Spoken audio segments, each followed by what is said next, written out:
nós vemos aqui a preparação para a obra missionária e os critérios que ela deve obedecer. Quando eu falo obra missionária, eu não estou falando somente dos missionários. Também estou falando, por exemplo, de repente, este menino, crescendo, um dia diz assim: eu quero ser pastor, quero ser missionário. De repente a minha filha casa-se com um missionário. De repente a Luísa, casa-se com um missionário. E serão missionários do Senhor, na obra do Senhor. Eu sei que na igreja de Cristo, não só o investimento na obra missionária mostra que a igreja é comprometida com missões, mas há um outro momento na vida da igreja que mostra esse comprometimento com missões. E esse momento é quando filhos da igreja vão para a obra missionária, vão para o ministério pastoral. Uma igreja missionária não apenas sustenta missionários, mas também vê missionários saindo do meio dos seus bancos e indo para a obra do Senhor.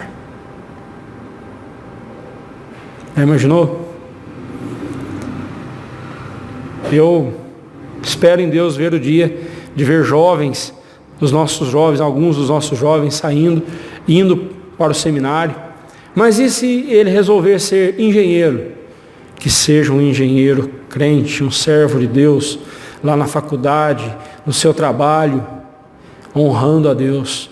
Assim também ele estará fazendo a obra do Senhor, assim também ele será um missionário.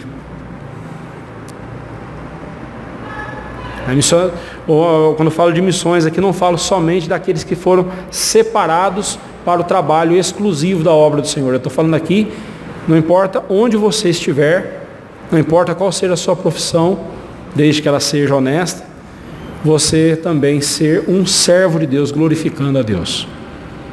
Bem, vamos para o nosso texto aqui. Então, o primeiro critério que nós devemos observar quando formos enviar alguém, ou para o seminário, ou para a obra missionária, o primeiro critério é o critério da experiência.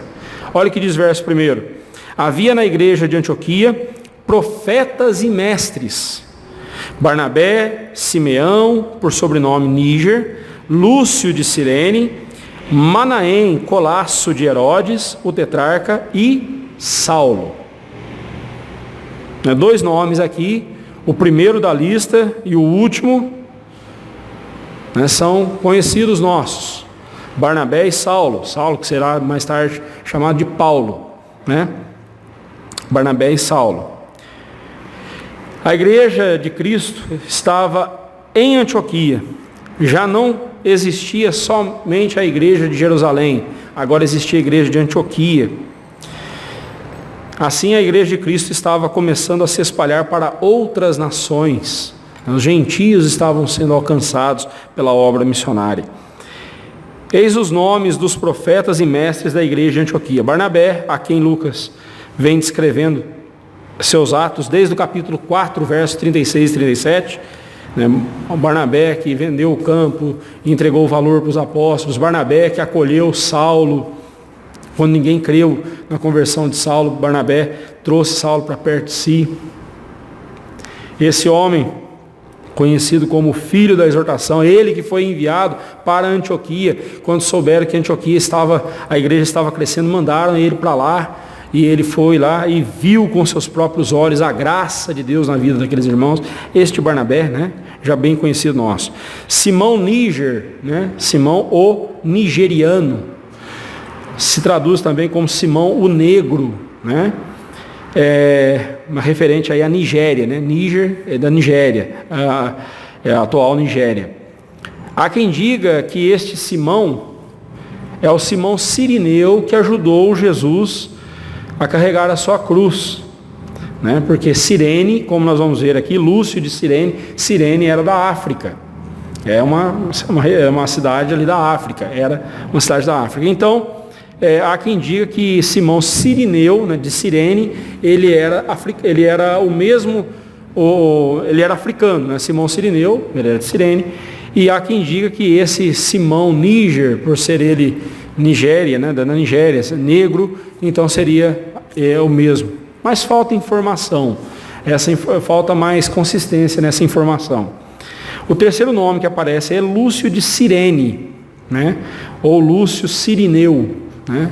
Lúcio de Cirene, que assim como Simão Níger também era da África, né? E este é o mesmo a quem Paulo enviou saudações estando em Roma. Você pode ver o nome dele lá em Romanos, capítulo 16, verso 21, né? Paulo envia saudações a ele. O próximo da lista é Manaém, que aqui é descrito como colasso de Herodes. O que é um colasso? Não é golaço não, tá? É colasso. O que é um colasso? Colasso é um criado, né? Ele era um criado de Herodes. Algumas traduções trazem como irmão adotivo ou alguém da família de Herodes, né? Era um criado, né? A tradução mais correta seria criado. Do Herodes Agripa, aquele mesmo Herodes que no capítulo anterior nós vimos que morreu vexatoriamente, comido por vermes, porque não deu glórias a Deus. Se recusou a dar glórias a Deus, né? Quando eles ali ouviram a voz dele, na bajulação disseram, é a voz de um Deus, né? E ele então se inflamou, se encheu de vaidade, e Deus o matou com vermes, né? Bem, o nosso corpo vai ser comido por vermes, mas isso depois de mortos, né? E ele foi comido em vida. Coisa terrível, né? Esse Herodes também era conhecido como tetrarca, quatro, né? Ele era rei em 4 reinos, ele dominava 4 áreas, reinava sobre 4 áreas. A Pérea, Samaria, Galileia e Judéia. Por isso ele é chamado de o tetrarca, né? O rei de 4 lugares. Provavelmente ele foi ele quem ofereceu informações sobre Herodes a Lucas, né? Esse colasso de Herodes aí, o Manaém. Possivelmente foi ele que deu essas informações sobre Herodes a Lucas. O último da lista aí é Saulo, a quem Lucas nada mais diz aqui neste versículo. Mas depois nós vamos ver muitas vezes, muitas outras passagens sobre a vida de Saulo, que será chamado pelo seu nome, que nós conhecemos, né? Paulo, mais à frente. Então nós veremos isso.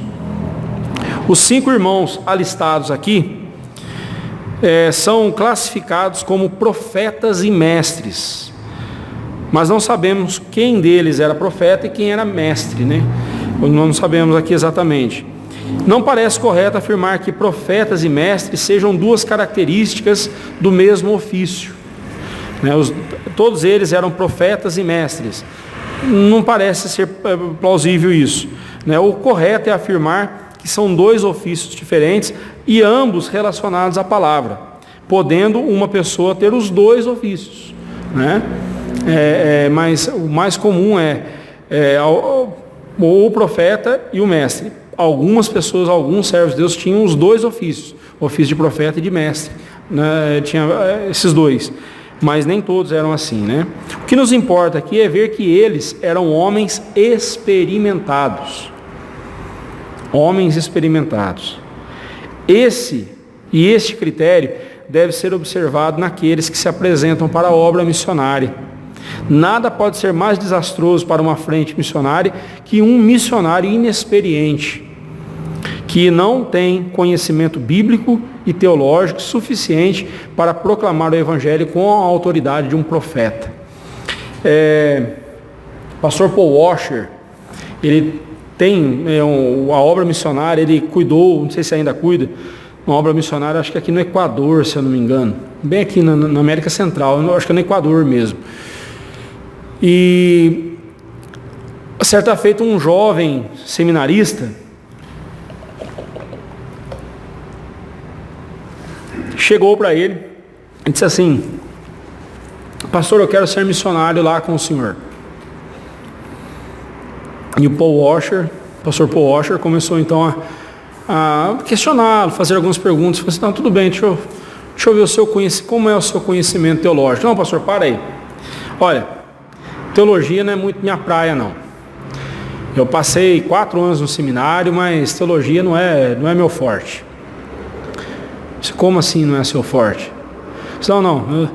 Meu forte é trabalhar, meu forte é fazer, meu forte é comunicar com as pessoas, conversar com as pessoas, trazer as pessoas para perto, agregar as pessoas, né?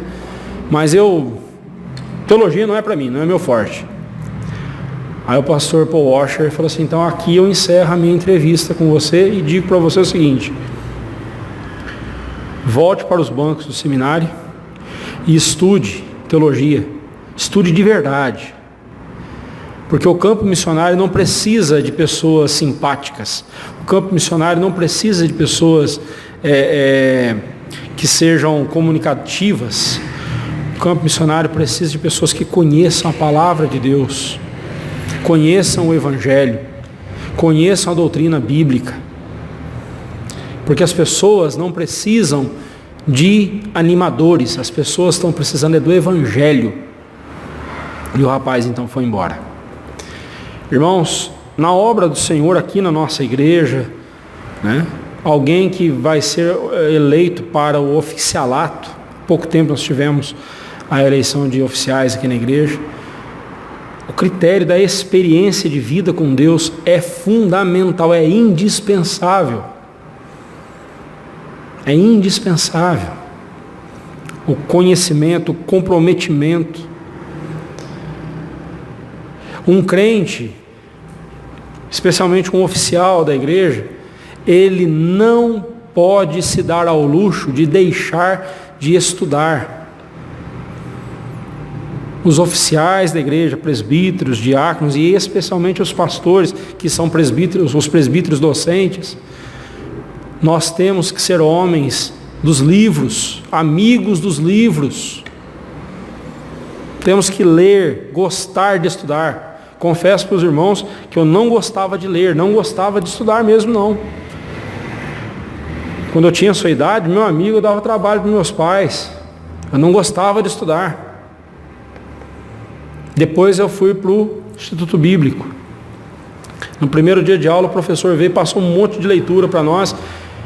E eu então fiquei assim, meu Deus, só vou ficar lendo aqui. Não vou ter mais nada para fazer na vida, a não ser ler. E não, tinha muitas outras coisas para fazer.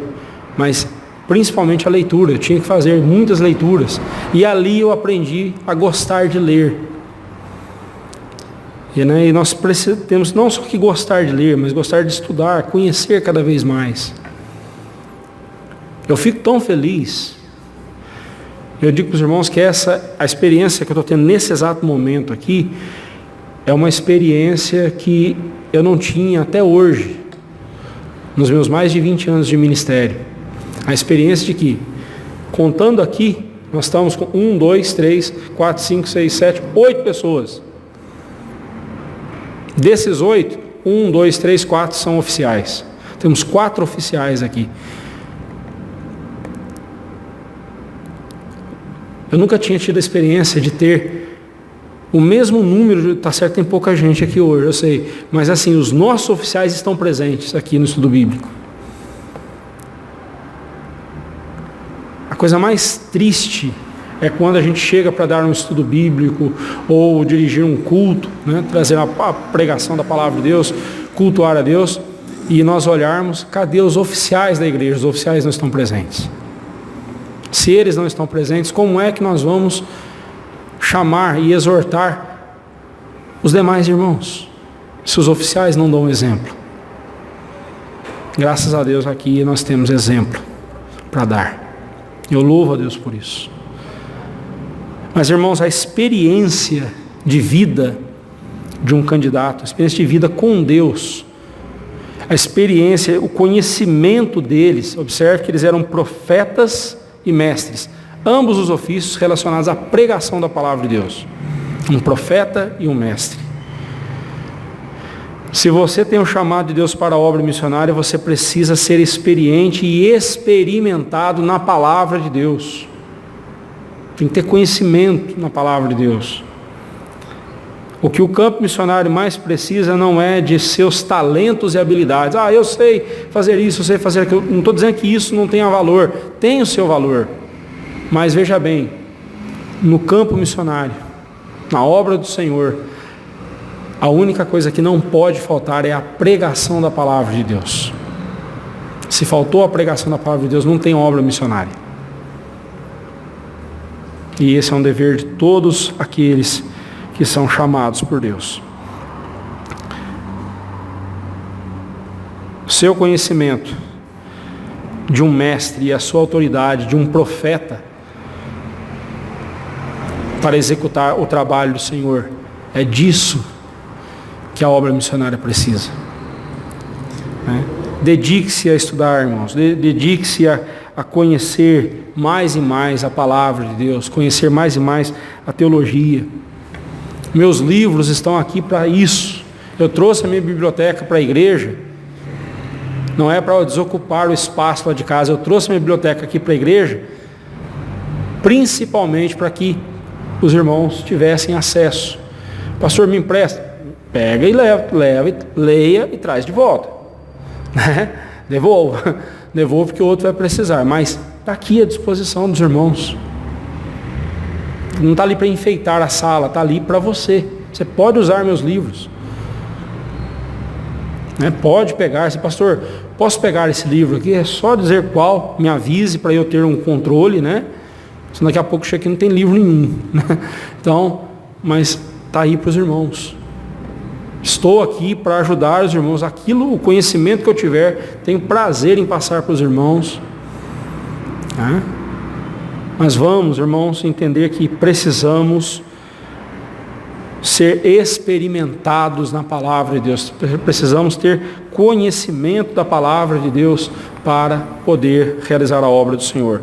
O segundo critério é o critério da consagração, versículo 2. E servindo eles ao Senhor e jejuando, disse o Espírito Santo: separai-me agora Barnabé e Saulo para a obra que os tenho chamado. O Espírito Santo disse para eles: separem agora Barnabé e Saulo. Olha só, eles tinham um conselho e tanto, Profetas e mestres aqui, homens qualificadíssimos. Mas o Espírito Santo havia separado Barnabé e Saulo. E eles, jejuando e servindo ao Senhor e jejuando, então recebem a ordem do Espírito Santo para separarem esses dois irmãos.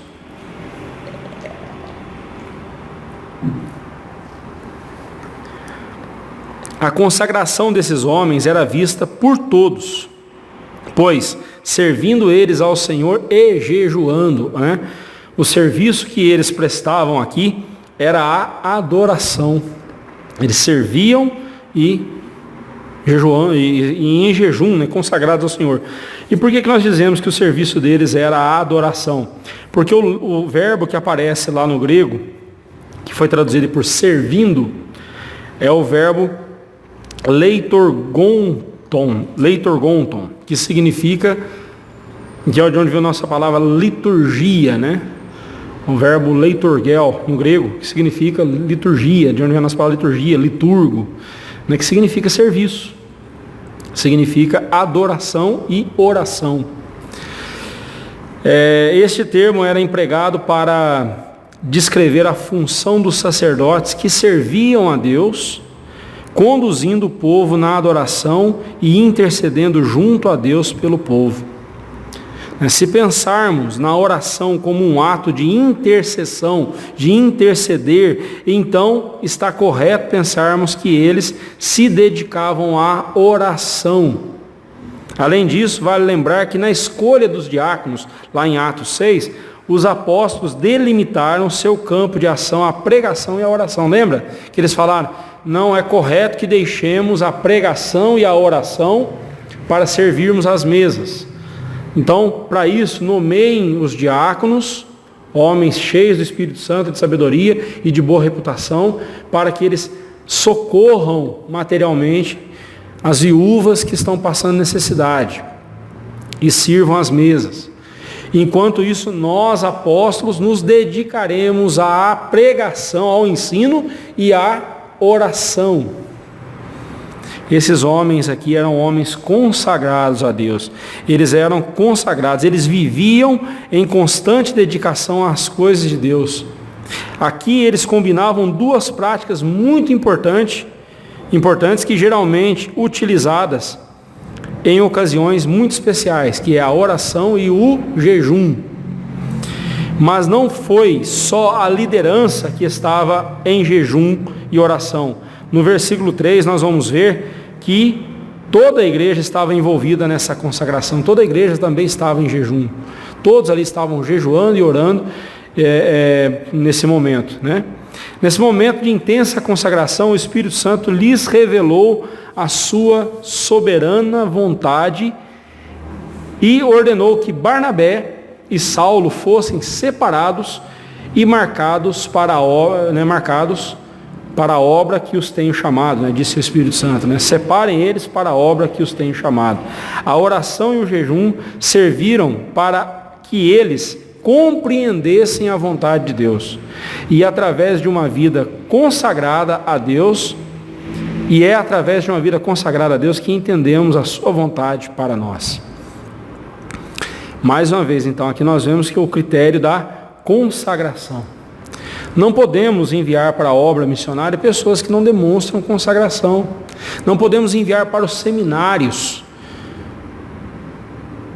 jovens, irmãos, que não demonstrem consagração a Deus, que sejam consagrados nas suas vidas, que vivam vida santa diante de Deus.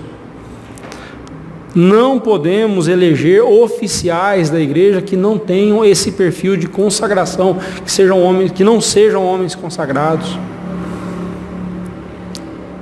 E nós que somos oficiais, já estamos na ativa aqui na igreja, precisamos ser modelo para o rebanho de Cristo, de pureza de vida, de santidade de vida.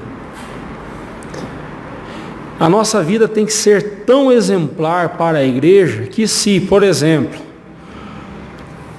um menino como o Tiago tiver uma dúvida sobre como é que um crente se comporta em tal situação, ele vai olhar para qualquer um dos oficiais dessa igreja, dos diáconos, dos presbíteros, para mim, e ele deve saber, é assim que um crente age. É igual o fulano de tal. Nós, oficiais da igreja, temos que ser esse exemplo de consagração para a igreja. Note que a igreja seguiu o exemplo dos seus líderes aqui. Os seus líderes estavam servindo ao Senhor e jejuando. E a igreja seguiu o exemplo deles.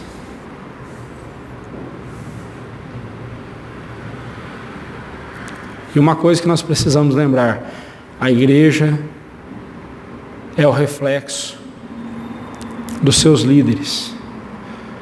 Uma igreja que tem um conselho mesquinho, uma igreja que tem um conselho com práticas ímpias, uma junta diaconal sem compromisso, essa igreja também vai ser igual. Nós, como oficiais da igreja, estamos como que os pais para os filhos. Nós somos como que os pais da igreja. Assim como um filho imita o pai, da mesma forma, a igreja vai nos imitar, ou pelo menos vai se espelhar em nós. Por isso que nós temos que ser exemplares para a igreja. E se vamos mandar alguém para a obra missionária, além do critério que nós vimos aqui, da experiência, temos que ver também o critério da consagração.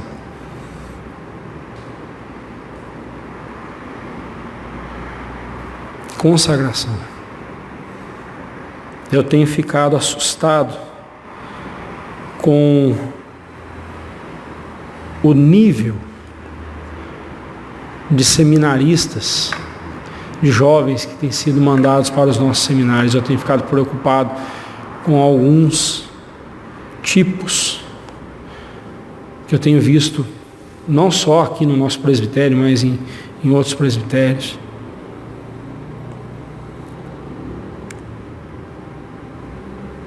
Às vezes o rapaz que é indicado para ir para o seminário é porque ele é parente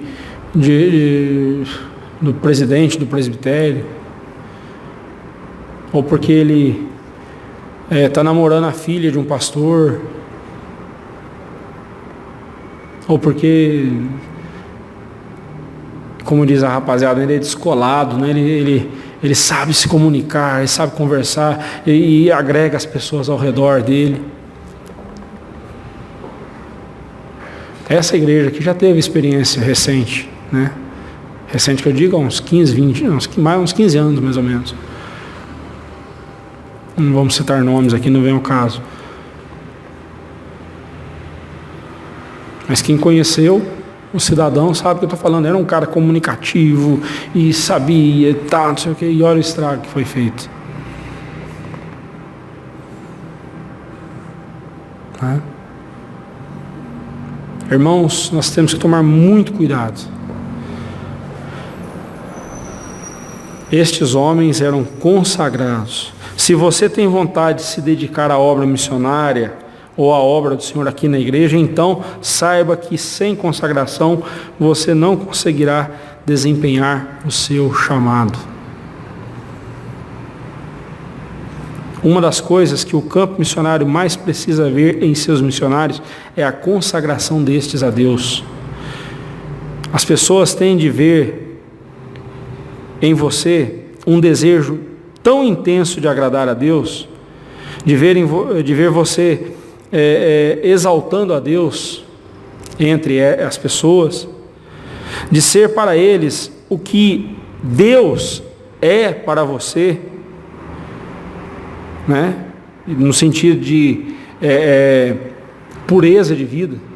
Nós devemos ser imitadores de Cristo, imitadores de Deus como filhos amados. Paulo disse para Timóteo, né, e disse para os irmãos: sejam meus imitadores como eu sou de Cristo. É isso que as pessoas têm de ver em nós. Mas para isso elas precisarão ver em você uma consagração a Deus de forma tal que não reste dúvida de que Deus é o seu maior tesouro, a sua maior alegria, e que o seu coração não pertence a mais ninguém, que os seus olhos não brilham, que seus olhos brilham quando você fala de Deus, e que seus pés são velozes para anunciar as boas novas do Evangelho. Outra verdade que destacamos aqui é sobre a oração e o jejum. Ambos não são meios para forçarmos Deus a agir, como se fosse possível, né? E nós forçarmos Deus a agir, é impossível isso. Mas oramos e jejuamos a fim de compreender o que Deus quer de nós, e não para mostrarmos a Deus o que queremos que Ele nos dê, ainda que busquemos receber bênçãos dEle. Ore para saber a vontade de Deus para a sua vida. Oração e jejum, meus irmãos, o jejum não é um jeito mais forte de forçar Deus a agir. Não. Um jeito de fazer Deus fazer a sua vontade. Não. O jejum e a oração devem vir juntos na nossa vida, a fim de nós entendermos qual é a vontade de Deus para nós. Você já observou quantas das nossas orações a gente chega dizendo para Deus: Senhor, abençoe, por favor, tal coisa que eu vou fazer amanhã. Senhor, abençoe. Mas espera aí, você antes pediu a Deus orientação: Senhor, eu devo fazer isso amanhã mesmo? A nossa oração está errada, irmãos. Nós oramos a Deus dizendo: Senhor, abençoe o que eu já decidi fazer. É desse jeito que a gente tem orado. Quando a oração verdadeira é: Senhor, qual é a tua vontade? O que o Senhor quer que eu faça? Me dê sabedoria para entender a tua vontade, para discernir a tua vontade. Não é isso que Efésios 5 fala? 5,17? Vede prudentemente como andais, não como necios, e sim como sábios, remi no tempo, porque os dias são maus. E aí diz: para que agindo com sabedoria, para entendermos, compreendermos qual é a vontade do Senhor para nós. O grande objetivo nosso nas nossas orações deveria ser: Senhor, qual é a tua vontade para a minha vida? O que o Senhor quer que eu faça? Não é dizer para Deus o que é que Ele tem que fazer, mas sim: Senhor, diga-me o que é que o Senhor quer que eu faça. E aí sim, então eu digo: Senhor, agora que eu sei que essa é a tua vontade, por favor, me abençoe. Vá à minha frente, me ajude a fazer isso para a glória do Senhor. Aí sim. Jejum, meus irmãos, é uma prática saudável, salutar e muito pouco utilizada por nós, especialmente no combate ao pecado. Eu vou trazer um estudo, mais para frente eu quero trazer um estudo para os irmãos sobre a importância do jejum na vida cristã. Como é que a gente deve jejuar? Quando é que nós devemos jejuar? Eu vou trazer esse estudo para os irmãos. Comprometo aqui, diante dos irmãos, a trazer esse estudo para a igreja. E o terceiro e último critério que nós devemos observar quando formos enviar alguém para a obra do Senhor, para a obra missionária ou para o ministério pastoral, é o critério da concordância. Observe o verso 3. Então, jejuando e orando, impondo sobre eles as mãos, os despediram. Imagine você fazendo parte desse grupo aqui: Barnabé, Simeão, Lúcio, Menahem e Saulo. E aí você ouve o Espírito Santo dizendo o seguinte: dos 5, eu quero só os 2, Barnabé e Saulo. Como que você sentiria? Mas por que eles? Por que eles? Por que não eu? Por que o fulano e não eu? Mas observe que eles, o que eles fizeram? Jejuando e orando e impondo sobre eles as mãos, os despediram. Nesse ato de impor as mãos sobre eles, não só vemos um ato de autorização, porque o impor as mãos significa isso, no dia que o diácono Celso, no dia que todos aqui foram ordenados, um dia o seu Alair foi ordenado, eu não estava presente, mas ele foi ordenado, o presbítero Rogério, o diácono Celso, o diácono Ricardo, quando vocês foram, quando fui ordenado, foram as pessoas, os oficiais que estavam ali presentes, impuseram as mãos sobre a minha cabeça. Esse ato de impor as mãos é simbólico. Simboliza o quê? Nós, que somos oficiais da igreja, autorizados por Deus, autorizamos você e reconhecemos a sua autoridade também como oficial da igreja. É isso que quer dizer. Não quer dizer que saiu poderzinho, um poder aqui da minha mão e passou e foi na cabeça do outro. Não, nada disso. Não tem nada mágico nisso. Mas tem algo espiritual, muito importante. É o reconhecimento. Mas não só isso. Aqui nós também vemos a concordância de todos. Inclusive da igreja, Como já dissemos, não só os profetas e mestres estavam em jejum e oração ali, mas toda a igreja estava envolvida no processo. Os demais profetas e mestres, impondo sobre eles as mãos, os despediram. Ou seja, ao imporem as mãos sobre Barnabé e Saulo, eles estavam ordenando-os à obra missionária, demonstrando assim obediência ao Espírito Santo, que quem mandou separar os dois foi o Espírito Santo. E toda a igreja também concordou com eles. Um fato muito importante aqui é que Barnabé e Saulo foram mandados para a igreja de Antioquia para fortalecê-los na palavra. Isso lá no capítulo 11, nós vimos isso, Capítulo 11, versículo 21, 22, 25 e 26. Nós estudamos sobre isso.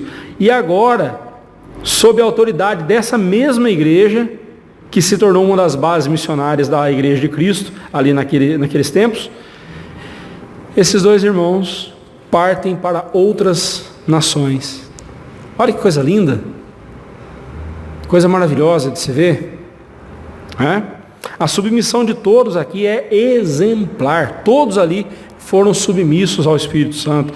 Toda a igreja e sua liderança estavam submissos ao Espírito Santo. Barnabé e Saulo, em momento algum, se voltaram com arrogância para a igreja, mas em vez disso, se submeteram à autoridade da igreja. Em todos os aspectos, o clima de concordância aqui foi fundamental. Essa é uma verdade explícita no livro de Atos, a saber, a unanimidade da igreja nas decisões tomadas. Esse negócio que a unanimidade é burra, né? Acho que foi Carlos Drummond de Andrade que falou isso. Burra é ele ter falado uma besteira dessa. Unanimidade não é burra, não. A unanimidade só é burra quando ela está em torno do pecado. Aí sim. Né? Quando um grupo decide fazer uma coisa errada, aí essa unanimidade é burra. Mas a unanimidade em torno da palavra de Deus e do Espírito Santo, essa unanimidade,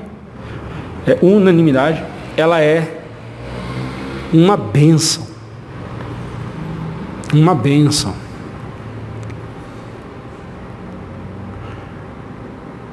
O nosso conselho aqui trabalha com esse critério.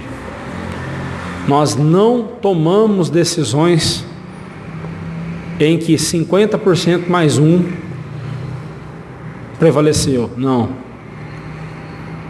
Sempre nós tomamos decisões aqui com a concordância de todos os membros do conselho. Às vezes pode levar algum tempo, pode ser preciso mais algum tempo para um ou outro digerir mais a questão ali, mas a unanimidade. Um não impõe sobre o outro a sua vontade.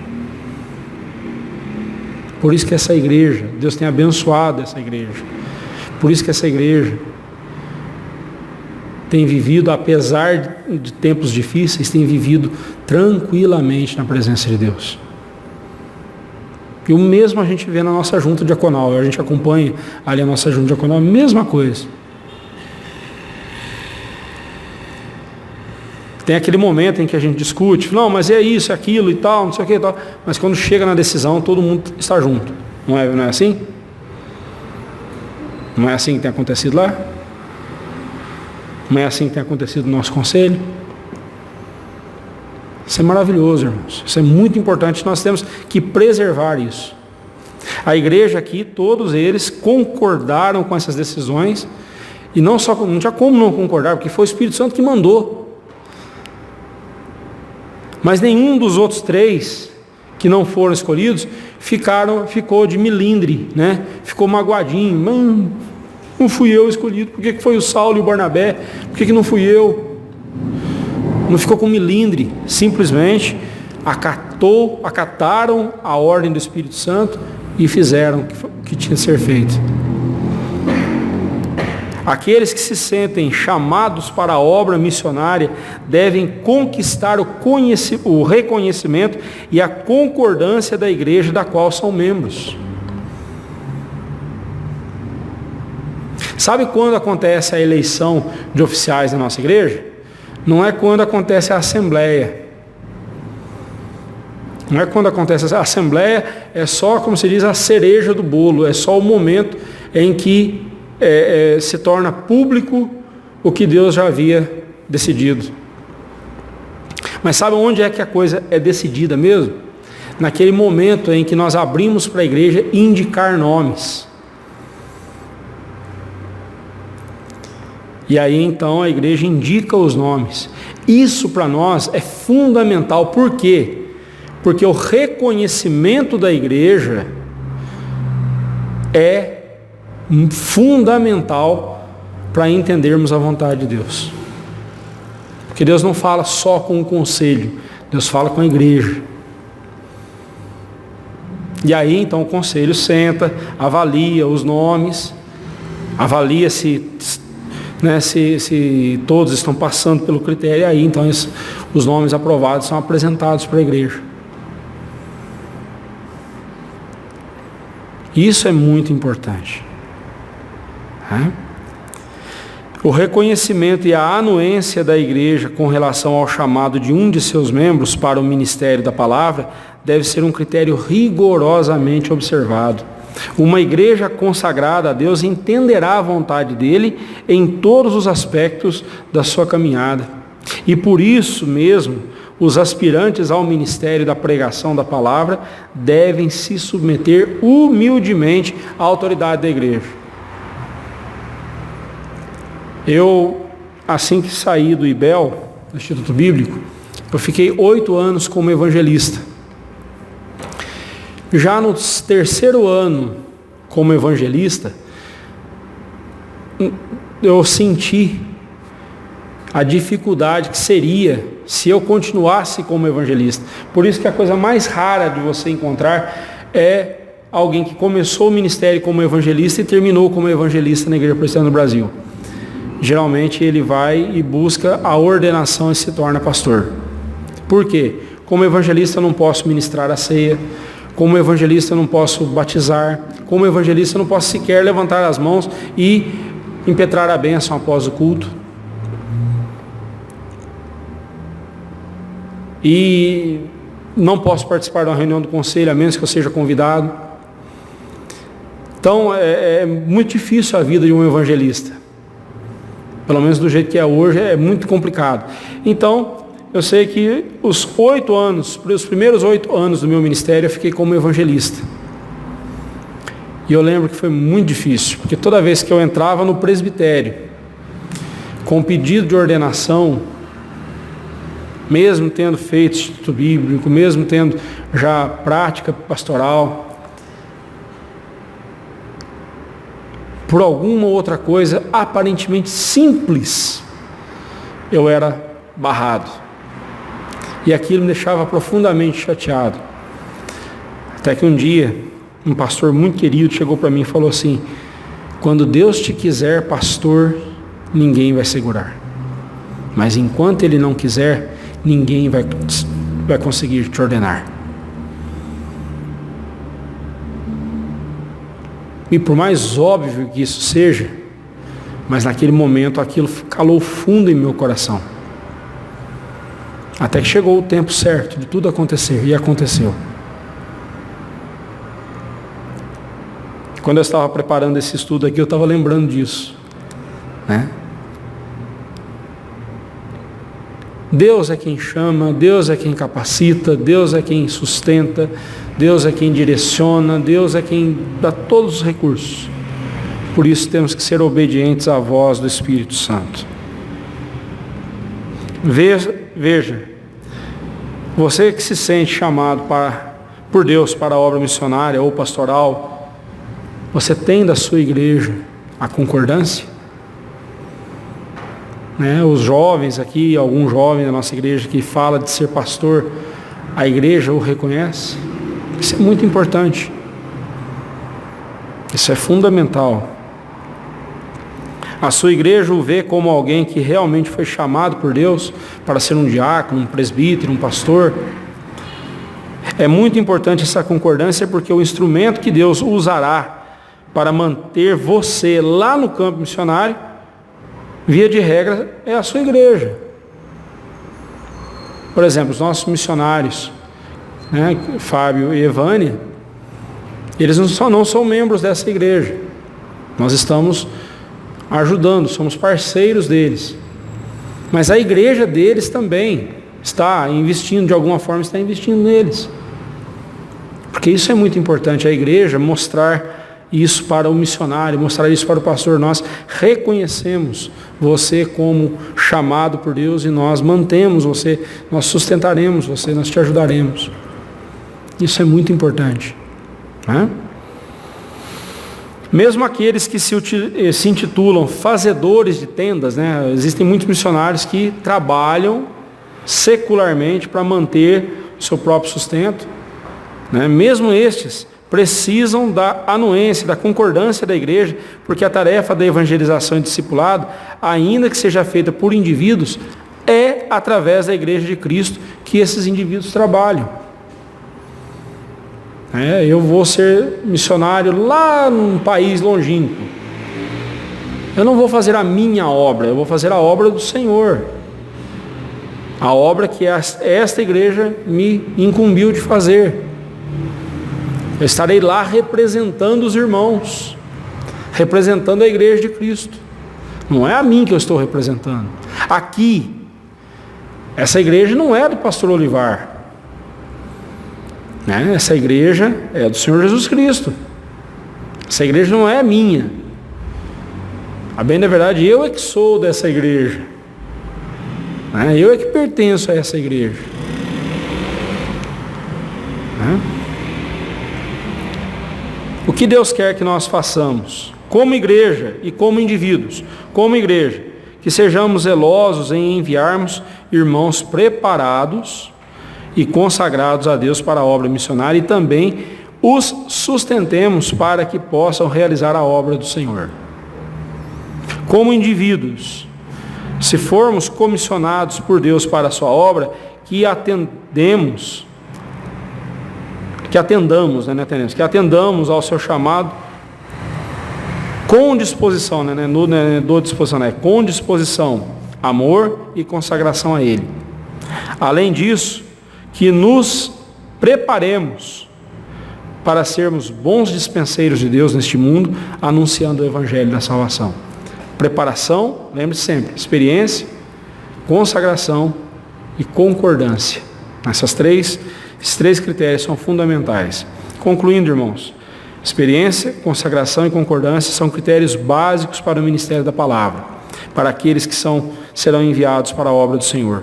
Muitos inexperientes estão divididos em seus corações com outros amores e que não contam com o apoio e a anuência de suas igrejas.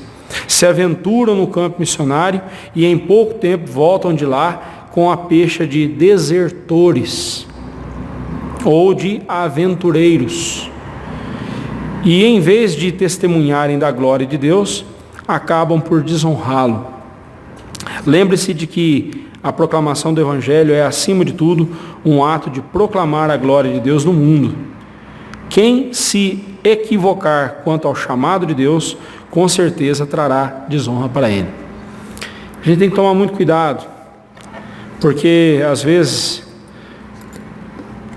afoitos, nós falamos coisas que queremos que as pessoas pensem e entendam que é obra de Deus e não é.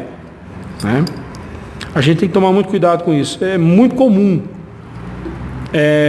Eu mesmo já presenciei muitos que foram para as missões, passaram nas igrejas, levantando recursos e falando da obra missionária, do trabalho deles e tal, e foram para lá. Um ano depois estavam de volta, dizendo o seguinte: nós entendemos errado o que Deus tinha para nós, não era para a gente ir para lá. Né? Eu sei que nós podemos cometer equívocos, é possível cometer equívocos, cometer erros, mas a gente tem que tomar muito cuidado para não trazer descrédito para a obra do Senhor. Deus tem falado ao meu coração que eu tenho que ser missionário do Senhor lá no extremo Oriente Médio. Aí vou sem preparo, vou afoitamente e faço a coisa de qualquer jeito. Quando volto, mas deu com os burros na água. Desertor. Né? Tomemos cuidado com isso, irmãos. Né? Aqui mesmo, né, como oficiais. Deus tem me chamado para ser um oficial da igreja e tal, não sei o quê. E aí, quando é eleito oficial da igreja, faz as coisas de qualquer jeito, empurrando com a barriga. Mas não foi Deus que te chamou? Como é que você lida com o chamado de Deus desse jeito? Muito sério. Muito sério. Não nos esqueçamos que um dia haveremos de prestar contas a Deus de tudo isso. Quando eu vejo certos comportamentos, especialmente de pastores. Ontem uma pessoa me ligou dizendo de um pastor que está se divorciando pela segunda vez. Abandonou a esposa. Abandonou a esposa. A segunda esposa, e já está abandonando a segunda esposa. Eu fico me perguntando, não para pensar que um dia estará diante do trono de Deus, do tribunal de Deus? Eu sei que sobre nós não pesa mais nenhuma condenação, porque Cristo nos perdoou. Mas, meus irmãos, não usemos a graça de Deus de forma leviana. Um dia haveremos de prestar contas a Deus de tudo que estamos fazendo. Que Deus tenha misericórdia de nós, que nós tenhamos cada vez mais compromisso com Deus. Amém.